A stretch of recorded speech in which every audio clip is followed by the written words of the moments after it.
সরিষার তেল দিলাম। এটা গরম হয়ে গেলে শুকনো লঙ্কা আর তেজপাতা দিয়ে দিলাম।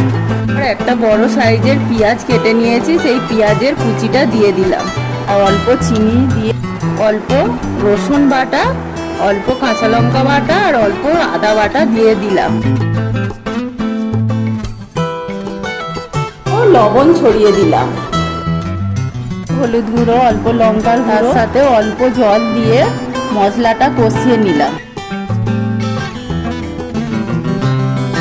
নাড়াচাড়া করার পর 4টে বড় সাইজের আলু কেটে নিয়েছিলাম, সেই আলুগুলো দিয়ে দিলাম।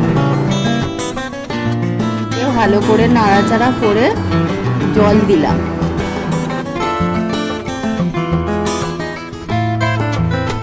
তুলে মাখা মাখা হয়ে গেলে তার উপর গরম মশলা ছড়িয়ে নামিয়ে নিলাম।